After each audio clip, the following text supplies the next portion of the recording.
And President Biden has this message. If Russia makes a choice to further invade Ukraine, we are jointly ready, and all of NATO is ready. NATO is a Western military alliance. The president says it's ready. And Russia is focused on it to Ukraine.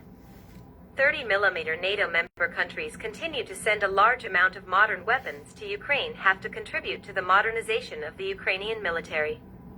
NATO members are flying in what they call lethal aid to Ukraine. Across Eastern Europe, NATO is bolstering its defenses. These are British forces on the Poland-Belarus border, and Russian concerns about NATO in Eastern Europe are not new. We will also have to look about those missile installations in Romanian, Poland, or anywhere on NATO. Russia is looking to the future and the past. It wants NATO to promise that Ukraine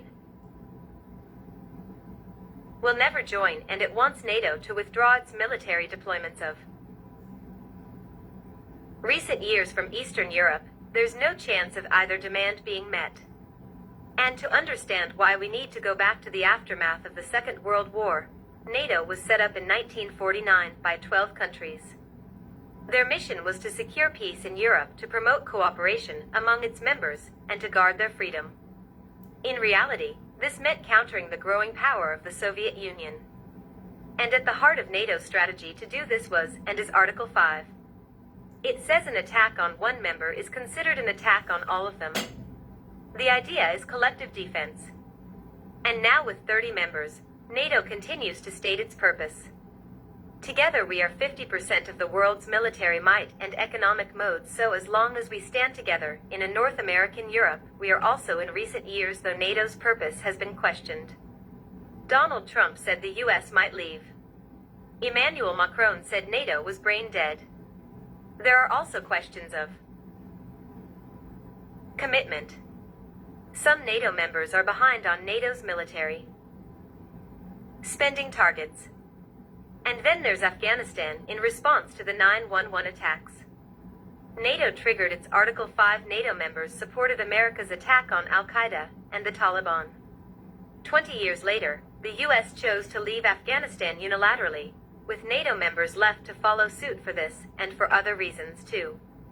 As the BBC is catchy, add the notes: the longevity of the current show of unity between Western allies isn't guaranteed. Now whether Russia sees that as a chance we can't know. Some argue this crisis has galvanized the NATO alliance. But what is clear is that NATO's expansion has angered Vladimir Putin. Nobody knew we wouldn't move 1 inch towards the east. They told us in the 1990s. And what happened? They deceived us. They brazenly tricked us. That claim is disputed. NATO's expansion, though, is not the countries here in purple joined before 1997. Since then, the 14 in yellow had their request to join accepted. Many of them. A former Soviet states 5 share a border with Russia. Moscow sees all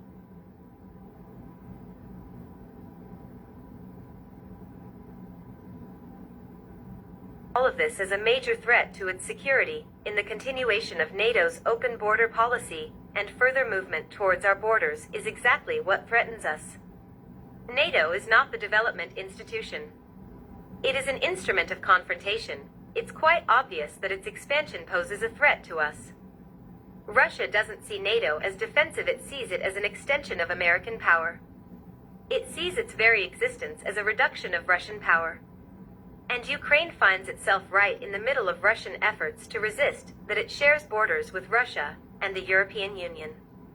And while it's not a NATO member, it's what NATO calls a partner country. That means it could join in the future. And Russia is using his military to make it clear that that mustn't happen, which brings the EU to this conclusion. We are leaving, to my understanding, the most dangerous moment for the security in Europe after the end of the Cold War. And in this dangerous moment, Russia sees NATO aggression. NATO sees only defense. What we all see is NATO and Russia playing their part in a global power struggle where China is coming and America's superpower is being put to the test. In a recent essay, Tom McTeague wrote in The Atlantic, That moment when we in the West obeyed contentedly under the American sun has gone. In that context, he argues, Putin then is a modern man reacting to the modern world using modern methods in an attempt to make something new. And NATO stands in the way of the new world that Putin would like. That's why whatever the rights and wrongs, the causes of this crisis, and the outcome of it, both connect to NATO.